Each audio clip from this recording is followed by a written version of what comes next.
insignificant, walang kumo-question. Bakit? Maliit lang. Pangalawa, Pero para sa akin, alam niyo naman kahit maliit lang, bagay malaking tulong na yan sa mga project para sa ating mga kababayan. 'Di ba? Huwag po nating maliitin talaga.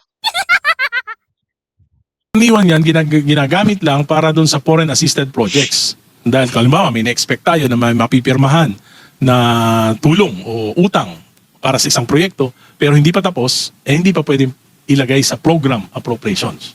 Inilalagay yan sa program. Para naman, pag na-aprobahan na, merong appropriations cover. Kasi hindi ka pwedeng gumasta ng anumang salapi ng bayad kung walang appropriations cover na inaprobahan ng Kongreso. So okay lang yan, walang mapapansin.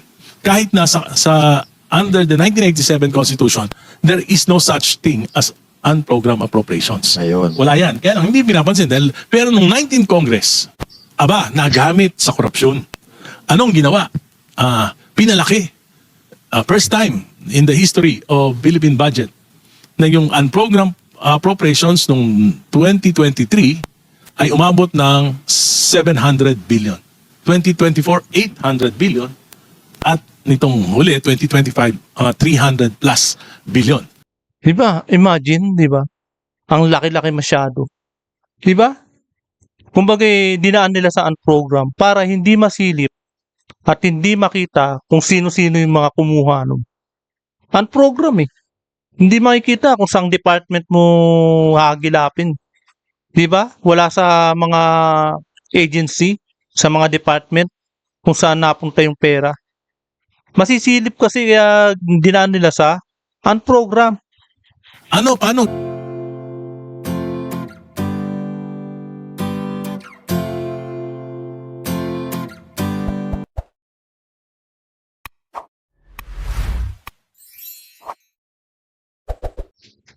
Ayan po, mga kababayan at mga kapaspress. Siyempre, nakikita po ninyo sa monitor na walang iba kundi si Egay Erice. Ating po nakilala sa ngayon na unti-unting umuusbong, di ba?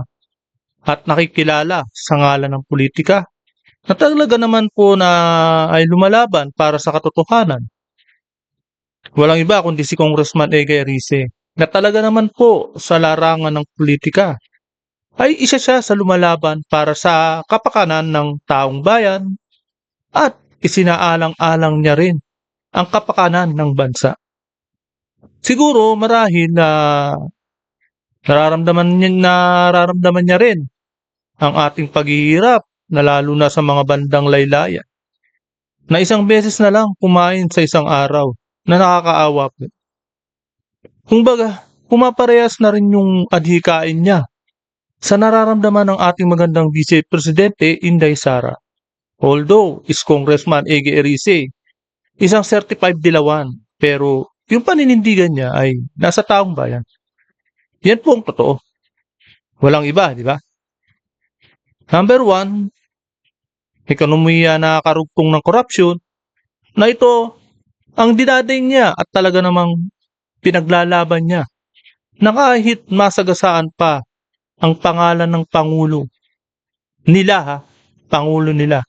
Dahil para sa akin, ang mga taga-DDS at mga ibang suporta ni Inday Sara at ni dating Pangulong Rodrigo Duterte, Pangulo nila yon. Hindi na namin tinuturing Pangulo tong taong to. Di ba?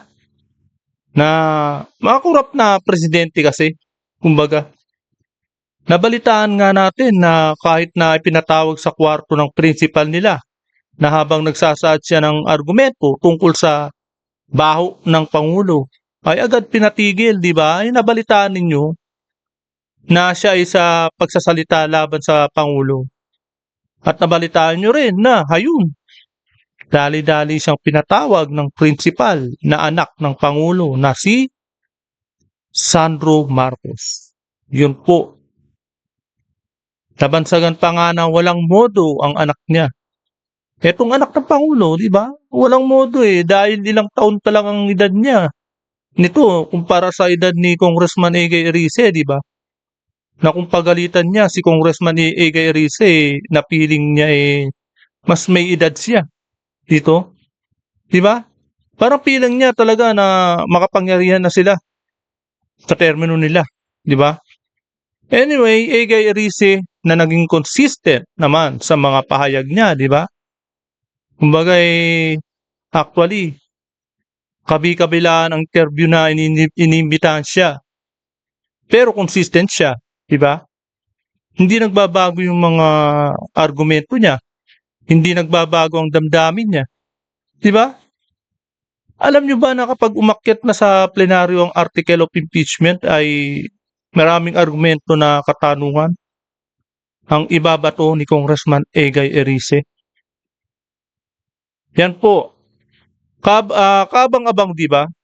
Nakakatuwa naman kasi kahit saan ay hindi niya tinatanggi ang pagpapaunlak sa kanya ng mga vlogger katulad ng Vox Populi. Yan kung bagay may educate tayo ng mamang ito na mas lalo nating maintindihan kung paano tayo niloloko ng bawat veteranong politiko na nagkakauban na sa Senado. Kilala nyo naman yon, di ba? Si Egay Erice ay kabataan at kinabukasan ng sambayan ng Pilipino. Ang iniisip niya, di ba? Hindi tayo dapat tumigil sa pagmomonitor at pagsoplak sa mga kurap na politiko. Dapat maging katulad din tayo kay Egay Erice na mapagmatsyag sa pagkurap na politiko dahil hindi rin naman tumitigil iyang mga yan sa pagkukulimbat ng pera ng taong bayan. Di ba? Nag-i-evolve nga yung nila yung pagkukurap nila di ba? Nag-i-evolve yung sistema ng corruption nila na palaki ng palaki ang nakukulimbot nila na napunta sa pagkakahalaga ng trilyon pesos. Alam naman natin lahat yun. Dito sa video ito na magandang matuturuan ng pagpahayag ni Congressman Egay Erice. Kaya po bago pong lahat ay welcome po muna sa aking channel. Ito at muling nagbabalik ang inyong lingkod, Pads Press TV. Kaya panoorin po natin ang video ito. Marami pong pinapangako ang ating Pangulo na hindi tinutuloy. Magpapakulong ng December 15. At ngayon, meron na namang pangako na ang ombudsman by May, may mga makukulong na para magka-elbow room siguro administration. Pero hanggat hindi po talaga, alam nyo, yung cover-up will require a series of cover-ups. At sabi ko nga po, ang pinakamagandang magagawa ng Pangulo ay talagang i-create, pabayaan niya na mag-create ng Kongreso, yung Independent People's Commission na talagang mabibigyan ng mga tao na talagang mag-iimbestiga ng totohanan. At sa ganon, makapagrekomenda ng mga solusyon para maiwasan na ito sa mga susunod na panahon at makapagrekomenda kung sino talaga yung mga dapat kasuhan. Hindi naman kailangan madalihan. Ang importante, malaman natin yung katotohanan. At kung gustong kasi anong nangyayari sa atin ngayon, kahit na matagal, basta tuloy-tuloy lang at huwag tayong titigil na soplakin natin yung mga politiko. At tandaan natin, siyempre, tayo nga yung may power sa pagboboto, di ba? Huwag tayong titigil sa magmamonitor sa kanila. Dahil bandang huli, kapag kumandidato sila, tayo naman ang may power. Yung solusyon ng ating Pangulo, nagpapabango, nagpapataas ng survey, pero babalik at babalik itong problema.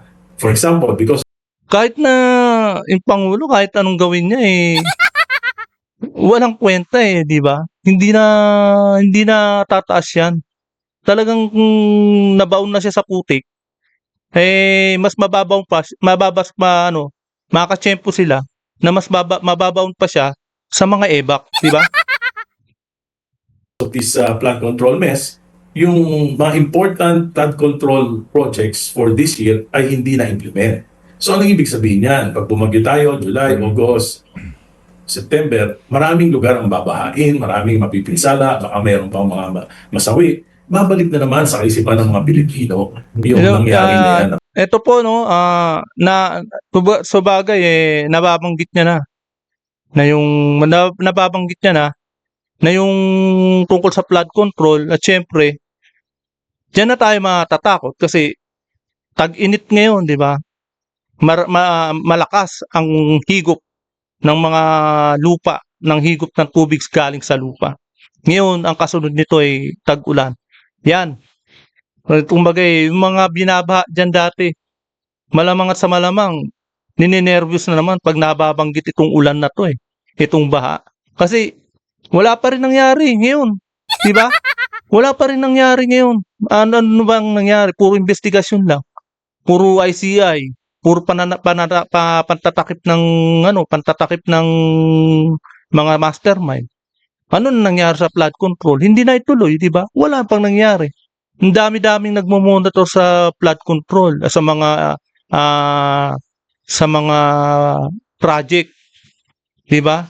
Wala pa rin nangyari. Kaya kabahan na naman ang mga binabaha na dati nang binabaha at laging mga binabaha, di ba?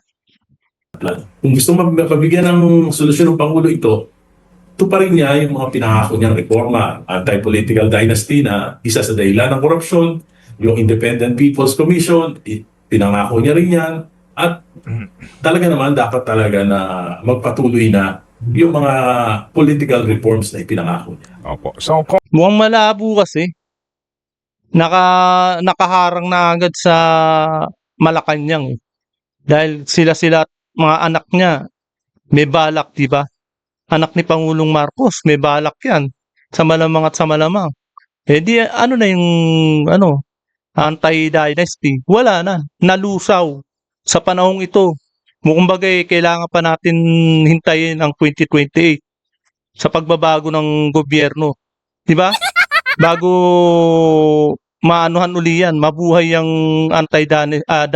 anti-dynasty law. Yan po, di ba? Congressman Erisa, parang tumbukin na ho kaya natin. Ang tinutukoy ni Saldico na mastermind dito ay si Pangulong Marcos, di ba? At saka si Martin Opo. Romualdez. Correct. Right? Oo, Tama, doon sa tama. kanyang video, di po ba diretso yun? Totoo yun, yung video na yun. Kaya wag po tayong magpapanin lang na sinasabi ng Malacanang na AI yun. Hindi po. Talagang sila kasi mga mukhang AI. Kaya yan po, no? Opo, ang binabanggit po ninyo, hindi matukoy-tukoy itong talagang mga may kagagawa nito kasi ayaw ipatawag yung mga taong magtuturo kay Presidente. Ganun ba yan? Opo. Alam nyo, pinag-aralan ko mabuti yung sistema ng budgeting from 2023 hanggang 2025. Hindi po mangyayari na masasalaula ng Kongreso yung national budget without the cooperation of the executive department, especially those who are involved in the Department of Budget and Management. Yeah, Opo. maliwanag naman di ba? Hindi mababali ang utos ng hari. Di ba binanggit yan sa telepono ni Martin Romualdez na si Tambi. Ayan po, no? So sa ngayon, ito nga po ang ating sitwasyon kaninyo, no? Parang yung mga dapat ipatawag dito, hindi pinatatawag, hindi pinaiimbestigahan. Ano ang inyong reaksyon dito po sa paghahayag ni dating Speaker Romualdez? Pananakit kasi. Sabi niya, hindi naman daw siya ang mastermind nito at marami siyang alam at ayaw niyang siya ang maging fall guy. Opo. Imposible po kasi hindi alam ni Speaker Romualdez yung nangyari sa national budget. At imposible rin po na hindi alam ni Senate President Jesus Escudero yung nangyari sa national budget. Pero isama na natin si Grace po, di ba? Isa rin yan sa mga natulala nung biglang pumutok yung yung scandal nila diyan sa GAA 2025, 2024-2025 national budget. Nung tinatanong siya ng mga reporter, ba't ulala? Hindi agad makasagot-sagot. Kung napapanood nyo yung presidential debate, election, ang galing sumagot niya ni Grace po. Ang galing-galing, talagang antitindi ng mga mga balitaktakan niya. Yung lumalabas sa bibig niya, talagang diretsong-diretso.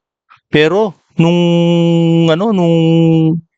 in-interview na siya, Baga ano yun ambush interview yun.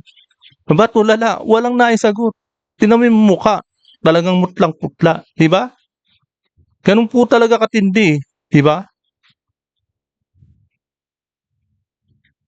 Yan po, no? Si Yan, tuloy po Saldi ko natin. po ay ano lang po, pinili. Alam natin na alter ego ni Speaker Romualdez pagdating sa budget. Pagdating naman po sa 2023, palagay na natin na palusutan yung executive department. Pero in 2024, 2025, lumalabas po modus operandi na ito at ito ay may pagsang-ayon ng executive department. Okay, so sabi ho ninyo, itong cover up, Maliwanag.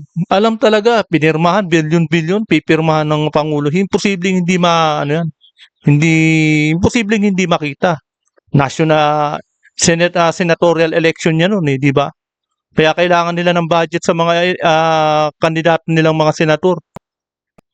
ano po, kinakailangan pa ng isa pang cover up and then cover up ng cover up. So paano po Yes, ngayon, so- paano po ngayon itong congressman sa ating sitwasyon? Si Saldi ko, hindi humalaman kung nasa saan na. Pero may isang speaker Romualdez na nagsasabi na hindi ako pwedeng ako lang itatapon nyo sa ilalim ng bus. Marami akong alam dito. Meron din po namang Chis Escudero ngayon na meron ng whole departure order. Meron ng Maynard Ngo na ganun din po. At meron na pong iba na ngayon nga daw Paano ba naman maniniwala na itatapon siya sa bus? Yung siya nga yung driver di ba? Siya yung driver na, kumbaga pagpalagay natin, si Pangulong Marcos ang driver ng bus ng corruption, di ba? Si Romualdez, siya yung doktor. Paano siya matatapon? Siya yung pinaka-mastermind. Di ba? Paano siya yuhulog sa bus niyan? Di ba? po ay kakasuhan na ng ombudsman. Ano ho itong ating mga napapanood at nababalitaan ngayon? Ano ito? Ay, ito po ay katulad din na nangyari nung panahon ni dating Pangulong Marcos Sr. na pinipigilan na mailabas yung mga katotohanan at yung mga binabatikos ay pilit na sinusuppress at meron pang pinapatay, pinakulong pa, meron pang inassassinate. Ganon din ang dapat po matutunan ng Pangulong Marcos Jr. yung history natin, yung lessons of history. Kung ayaw niya pong tulad sa nangyari noong nakaraan na Yung taong bayan, alam na at kumbaga na-lesson na, kumbaga natamemi na, di ba? May trauma na nga Ang problema, yung mga nasa taas, sila yung mga talagang ulupog at mga anay sa bansa na talaga namang kahit anong gawin ng taong bayan, kapag yung sistema talaga hindi na bago. Yan talagang pumapatay sa bansa. Mga lintas sa bansa di ba? Hindi na tayo kumbaga natuto. Matagal na tayo natuto pagpasok pa lang ni Pangulong Duterte. Alam na natin na yung mga nakaraang mga pangulo noon, mga nakaraan pa, mga kurap talaga, matindi. Kumbaga kay Pangulong Duterte naman talagang nalinis talaga. Talagang doon na tayo natuto. Ganito pala. Hindi pala ganun pala noon. Tapos nalaman natin na ganito pala ganito na ngayon, 'di ba? Kaso kumbaga napudol tayo, 'di ba? sasambulat din to sa bandang huli. Lahat ng pagtatakip, lahat ng mga kasinungalingan, lahat po yan ay isasambulat. Pero meron pa siyang 2 taon. 2 taon po siya, lahat naman may mga pagkukulang, may pagkakasala. Wala na pag-asa. 2 taon, magagawa siya ng matatapos niyang mga project. Yung tumatagal ang project, 5 taon. 'Di ba? May 5 taon mahigit. O sa 2 taon may matatapos siya. Ang matatapos nila bangketa, tsaka yung tulay. Malamang yun yung pinuntahan nila Yung kaya nga kinagat niya naging panauhin siya sa tulay lang na na overpass. Kinagat niya, di ba? Na masasabi natin walang patawad kasi wala kasi nagawa. Pati yung overpass na tulay, kinagat. Mga politiko, ang importante lang tanggapin namin at i-correct namin yung mga pagkakamali. So sa tingin ko po, dapat maging sincero ang Pangulo sa paghahanap ng katotohanan kahit na sino ang tamaan. At kung may pagkukulang siya at pagkakamali, mako-compensate po ito kung maitatama niya ito. So, yun po ang aking suggestion sa ating pamahalaan, sa Executive Department, para malaman ang katotohanan, para maiwasan sa kinabukasan. Dapat magkaroon po talaga ng no-nonsense investigation by an independent People's Commission on Infrastructure and National Budget. At pangalawa po ay yung mga political reforms tulad ng anti-political dynasty, anti-turncoatism, yung supermajority po, yan yung isa sa mga dahilan kung bakit nakokontrol ng walang check and balance, pati nga yung minority nakokontrol ng majority. Kaya po, wala talaga yung check and balance sa sistema natin ngayon. Opo. Sige po. Sa Congress, Ang rara boys ni Marcos ngayon, yung mga tumutulig sa Ito naman, no, ito naman bago, kumbaga lumipat na si Egay Arice. Kumbaga, ito yung interview niya na inimbitahan siya ng mga nilabanateros at inimbitahan siya sa programa ng Vox Populi. Yan po, no. Panoorin po natin ang video ito. Kumbaga, mas marami rin siyang inilahad dito eh. nagpa-persecute kay Pangulong Duterte ngayon. Yun yung mga rara boys niya nung panahon niya. Na, Lapit lang natin. yun yung nangyayari. So, sinasabi mo kung na matatapos lang ito kasi ang pangit eh. Kumbaga pag hindi mo kalyado, kawawa naman yung distrito, a little bit unfair. So, sinasabi mo na mawawala lang ito pag napalitan ng konstitusyon, parang ganun. Hindi. Yan yung depresya sa political system natin. Kasi yan yung advocacy ko eh. Mas mahalaga sa akin yung political reforms. Kaya nga, ano ba yung mga panukalang batas ko? One, anti-political dynasty dapat ipatupad na. Di ba? Pangalawa, yung party and finance reform para sa eleksyon. Pangatlo, anti-turncoatism, yung pagpapalit-palit ng partido. Yan yung mga political reforms na sa tingin ko, ang pinakamalaking problema ng ating bansa politika, hindi yung ekonomiya. Yung ekonomiya ay kusang aangat yan kung meron tayong maayos na political system. Pero nakakakuha po ba kayo ng suporta doon, lalong-lalo na doon sa issue ng baliktaran? Kasi tulad na sinabi ninyo, baliktaran talaga. Imagine ninyo, yung dating kakampi ni PRRD ngayon ang tumutulig sa Kaya kanya. nga, dahil nga sa maling sistema. Kaya nga, yung advocacy ko na yan, matagal na. First term pa lang ko, yan na yan. Pero sabi nga, ba't hindi ka tumitigil? Mukhang wala namang pag-asa. Sabi ko na naniniwala ako na darating din yung panahon na magkakaroon ng political maturity yung mga mamamayan na, for example, sa political dynasty. Ngayon, pinaglalaban ko yan. Ayaw ng mga kasama ko. Pero natitiyak ko, ditong susunod na eleksyon, maraming political dynasty ang babagsak. Dahil Kasi, kaya ayaw ng mga kasama niya, sasagasaan yung mga ambisyon ng mga kaanak ng mga kasama niya, ng mga congressman. Ang lalaki ng ambisyon ng mga kaanak, anak, nanay at kapatid. Ang lalaki po ng mga ambisyon niyan maging politika. Na kumbaga, gusto kong sumunod sa yapak ng congressman na tatay ko. Diba? Ganun po yun. sa pamamagitan ng advocacy na yan, mas maraming naliliwanagan ng kaisipan. So, basta tuloy lang ang laban. Kung ano ba yung political dynasty mo, ano nakapaloob dyan? Buong Pilipinas ba? Yes, buong Pilipinas. Halimbawa, presidente na pangalan, hindi na pwedeng tumakbo sa mas mababa yung kamag-anak niya? Ganun po ba? Sa akin kasi, pinag-aralan ko mabuti. May 3 parameters ang framers ng Constitution para ma-define yung political dynasty. One is, dapat it should provide equal access and opportunities to ordinary Filipinos. So, dapat yun ang una. Pangalawa, it would prevent the monopoly of power. Pangatlo, dapat hindi arbitrary. So, ano yun? Ginawa ko, second degree of consanguinity. Ibig sabihin, ng second degree, lolo, tatay, anak, apo, kapatid, at yung kanilang mga asawa. Hindi pwede na sabay. Sabay. Pero yung pinsan, hindi na. Bakit? Pag pinsan kasi, hindi na member ng household, hindi mo na makokontrol. So pag pinigilan mo yung pinsan mo, arbitrary na yan. Pero hindi ba kung mayroong magpinsan dyan, parang magkakuntsaba?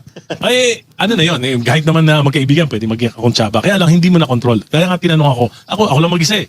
Wala akong political family. Mula noon, hanggang ngayon. Pati mga anak ko, kapatid ko, ako lang ang politiko. I'm the first and probably the last politician in my family. Pero sabi ko, yung anak ko, kaya kong pasunurin at kaya kong idisiplina. Hindi naman pasunurin ako, kundi ipaliwanag sa kanya yung prinsipyo. Sa kapatid ko, kaya ko yan. Asawa ko, tatay ko, apo ko, kaya ko yan. Pero pag pinsan ko, hindi na akong papansinin yan. Ikaw, nagpolitiko ka, pinakailaman ka ba namin? Bakit naman ako magpopolitiko? Hindi mo naman ako direct family. So, at ang pangalawa, kapag ginawa mo third, fourth degree of consanguinity, yung COMELEC magkakaproblema. Magiging genealogical tribunal. Bakit? Baga, hahanapin pa niya, magkakasuhan yan. Pag sinabi, halimbawa, magpinsan, sino yung qualified? May nagsabi, kung si first come, first serve. Di ka ako, isang linggo lang, nakapila na lahat yan, magpapatayan pa yan. So, hindi logical. Yung unenforceable, yung third or fourth degree of consanguinity. Yung girlfriend, kasama ba yun sa asawa? Marami yan eh. Marami sila. Girlfriend. Talagang pagkausapin Iba talaga si Coach. Pagka girlfriend, hindi legal yan. So, hindi ka rin legal. Sabi ni Kong Erice. Pero speaking of Supreme Court, meron po kayong meron po kang oral argument ngayon. Yung Kahapon, petition kahapon ninyo, yan. kahapon, yung Last- petition nyo Oo. ni Congressman Leila de Lima Yeah. patungkol sa Unprogrammed appropriations. Unprogrammed O, pakipaliwanag Kasi nga po. yung itong 19th Congress, yung unprogrammed appropriations, matagal na yan. Pero nung nakaraan, insignificant, walang kumo-question. Bakit? Maliit lang. Pangalawa, Pero para sa akin, alam niyo naman kahit maliit lang. Bagay, malaking tulong na yan sa mga project para sa ating mga kababayan. 'Di ba? Wag po nating maliitin talaga. iniwan yan, ginagamit lang para dun sa foreign assisted projects. Dahil halimbawa, may na-expect tayo na may mapipirmahan na tulong o utang para sa isang proyekto, pero hindi pa tapos, hindi pa pwedeng ilagay sa program appropriations. Inilalagay yan sa unprogram. Para naman, pag na-aprobahan na, merong appropriations cover. Kasi hindi ka pwedeng gumasta ng anumang salapi ng bayan kung walang appropriations cover na inaprobahan ng Kongreso. So okay lang yan, walang mapapansin. Kahit na sa under the 1987 Constitution, there is no such thing as unprogrammed appropriations. Ayun. Wala yan. Kaya lang, hindi pinapansin. Pero nung 19th Congress, nagamit sa korupsyon. Anong ginawa? Pinalaki.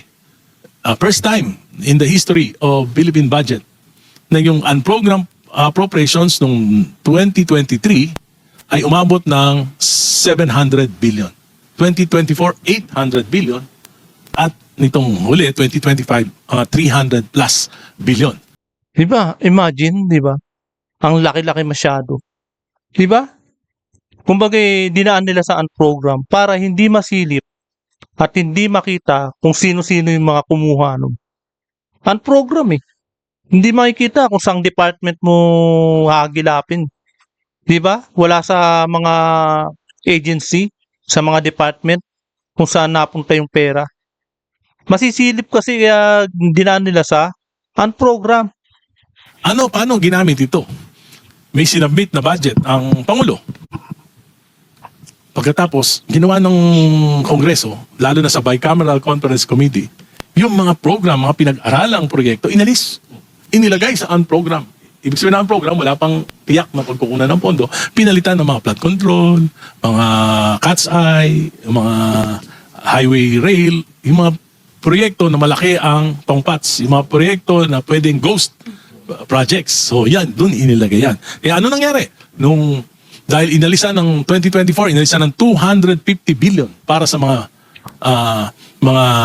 foreign assisted projects at 150 billion noong 2025, yung halimbawa yung Metro Subway, dapat yan matatapos 2028. Tinanggalan nila Nakakapanghinayang eh. Dapat nagagamit na ng taong bayan yan. Kumbaga, nakakatipid na sa langis yung mga ibang tao. Imbis na makakakonsumo pa sila ng langis, ng mga krudo sa sasakyan nila, ngayon naghihirap at may gera, gagawin nila, magkukommute na lang sila sa pamamagitan ng tren. Ang mura-mura ng tren di ba? Sa PNR, lalo na sa PNR. Grabe ang mura dyan. Kaya talagang dinudumog ng mga taong bayan yan. Anong ginawa nila? Tinanggalan nila ng riles. Tapos yun, sabay takbo, sabay iwan. Kasi yung foreign assistance nun, ninakaw nila. Yung pondo nun. Yun yung ron yung masakit at malupit na corruption nila. ng pondo sa program, nilagay nila sa unprogram. Pinalitan na naman nila ang mga flood control. Ano nangyari? So, hindi na pondohan, hindi ma-release yung foreign loan. Kaya ano nangyari, madidelay yung Metro Subway na dapat matatapos ng 2028, ngayon 2032 na. So, opportunity lost para sa mga Pilipino. Pero ang pinakamalaking dagok niyan, may penalty, may commitment fee, at dahil tatagal, may escalation cost. Tinanong ko mismo sa Department of Transportation, tinanong ko magkano ang itataas? 20%. 400 plus billion yung Metro Subway, so madadagdagan yan ng almost 90 billion additional cost. Dahil lang dun sa mga ano, Yung Clark to Calamba, elevated railway ng PNR, Oh, yan, 800 plus billion yan. Madidelay ng 3 years. So anong ibig sabihin yan? 20% ang i-increase. So 800 billion, so 170 billion yung masasayang. Hindi po biro yun, ha? Billion yun, billion. Hindi po milyon, ha? Kaya ang laki ng maidadagdag sa, ano, sa, na, unsyaming project na yan. 170 plus 90. Tapos na sana lahat ng backlog sa Oo, classroom. grabe. Ang sakit, di ba? So, yun, kasama yun. So, yan yung fine, ito nagamit. fine. Kaya sabi ko, panahon na para ito ay questionin sa Supreme Court. At natutuwa naman ako, I'm very confident, sinabi naman na kahapon sa oral argument, sinabi ng isang maestrado na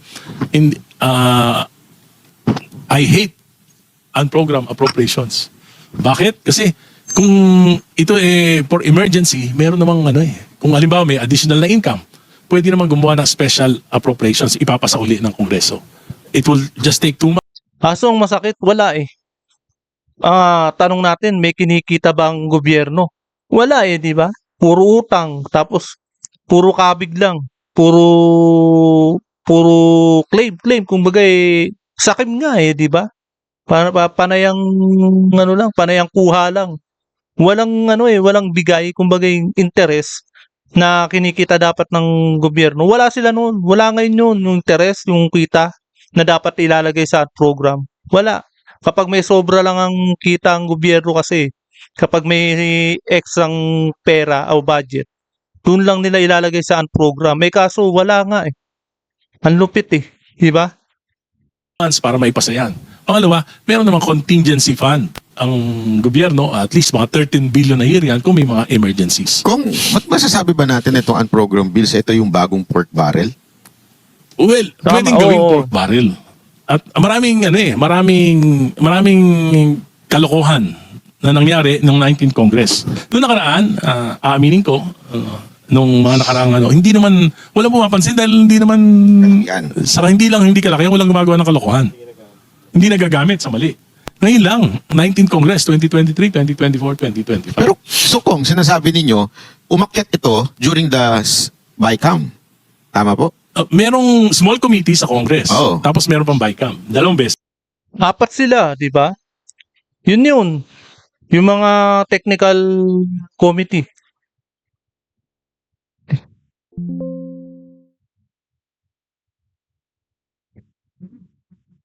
Yan Yes. po. So doon umakyat yung unprogrammed. Ah, Tulad nga ng sinasabi ngayon ni former speaker na wala naman daw siyang kinalaman doon sa small committee sa BICAM dahil ang nandun ay si Senate President Jesus Escudero at si Zaldico. Naniniwala Nagpahayag na naman ng buhaya ng kasinungalingan. Huwag po tayong maniniwala dyan kay Martin Romualdez. Tandaan po natin, iyan yung sumisira sa katauhan at kredibilidad ni Inday Sara. Yan ho lahat ang yan po ang pinaka-mastermind eh. Dalawa sila ni Marcos. Kaya wag po tayong maniniwala na kaya siya nagsalita eh. Alam naman ng taong bayan na natutumbok na siya. Di ba? po ba kayo na walang kinalaman yung si dating Hindi speaker? po ako naniniwala Meron yan, meron. na walang kaalaman ang speaker tungkol sa... Ayan ang pinakamahalagang batas na ipinapasa ng Kongreso taon-taon. Kung isang ordinaryong congressman may pakialam, hindi lalo na yung speaker. Posible nga So, eh, ibig sabihin, na walang yung kanyang, kinalaman. Saka siya speech pumili hapon. kay Congressman Saldico. Although binoto, pero siya mismo ang pumili. Alam na alam yan ng buong Kongreso. Talagang may say ang speaker sa pagpili ng mga major committees sa Kongreso. Kung dahil naman may nangyayaring korupsyon dyan sa sinasabing yung na yan, ano naman po pinakamalaking ambag dyan ni Marcos? ni President Bongbong Hindi, ang Marcos? tinatanong ko kasi, alam mo, marami namang naging pangulo sa ating bansa. Ngayon lang na nangyari yan. Bakit? Kasi, for example, si GMA, nung tinataas ng Kongreso, yung pondo, umalag siya. Kaya nga, nagkaroon tayo Hoy, kaya kasinungalingan ng magpinsan eh. Kunyari, hindi niya alam yung pagpirma niya ng GAA. Imposible, di ba? Bilyon madaling makita ang bilyon, di ba? Posible hindi niya makita. Kasi sinisigaw na nga ng 18 Marines eh, na may maleta na inihahatid papuntang Malacanang. Di ba? ng re-enacted budget. Kasi may veto power ang presidente. Pagka yung ganyan ang gusto niyong budget, kasi ang tawag sa budget, isang tawag sa national budget is Mga yung bito na yan, kunyari lang yan. Pag may binito ako. Ganun lang, pinagsisigawan niya na may binito raw siya. Para lang masabi na, oy, hindi alam to. Kumbaga, ay, nasita ng presidente. Diba? Ganun lang. Para lang optics. Ginagawa nila yan para makilala lang sila na hindi sila korap ng taong bayan. president's budget. Bakit? Yan yung plano mo para sa bayan mo. Ang tawag niyan Philippine Development Plan. So para magawa mo yung Philippine Development Plan, yung mabawat ahensya ng gobyerno, gumagawa sila ng plano. Infrastructure, ito para matupad tong Philippine Development. Health, ito para matupad. Education, para matupad yung mga pangarap mo para sa taon na ito. So pagka binabago mo yan, binabago mo yung Philippine Development Plan. Presidente yan siya ang nagpaplano niyan di ba? So, hindi mapayag si GMA, si Pinoy, hindi mapayag, at maging si President Duterte, hindi siya pumayag, di ba? So, pagdating dito, sinalaula ng 19th Congress yung budget ng Pangulo, 2023. Hindi ako naniniwala na hindi niya, siguro kung isang taon, baka pwede, napalusutan siya. Pero kung 3 taon, andyan yung kanyang mga gabinete, ba't hindi niya alam? So sabi ko, it's a question of complicity, it's a question of complicity or competency. Di ba? So naniniwala kayo na may direktang kaalaman si Marcos Kaya nga, dito sa... tanong ko, kung hindi niya alam yan, ano yung susunod? Pag hindi niya alam, may presidente ka, hindi mo alam. Incompetent. Umalis ka na dyan. yan yung it's a question of complicity or competency. Kaya nga, maraming lumabas during the oral arguments yesterday. Di ba? So naniniwala kayo na may direktang kaalaman si Marcos Kaya nga, dito sa... tanong ko, kung hindi niya alam yan, ano yung susunod? Pag hindi niya alam, may presidente ka, hindi mo alam. Incompetent. Umalis ka na dyan. yan yung it's a question of complicity or competency. Yan, di ba? Malinaw na malinaw. Involved talaga yung magpinsan. Di ba? Kaya nga, maraming lumabas during the oral arguments yesterday sa Supreme Court. May, for example, ang pumipirma lang sa unprogram, sa release ng SARO, sa mga unprogrammed funds, yung sinabi ng Solicitor General na ano lang daw, yung Secretary of DBM. Kaya doon lahat Pangandaman. Yan po, no? Si Pangandaman, DBM. nakapirma. Sana may kopya ko lang, nakapirma yung secretary. Pero meron din provision na dapat yan aprobahan ng presidente for at least for 2024 national budget. Parang hindi nasunod yun.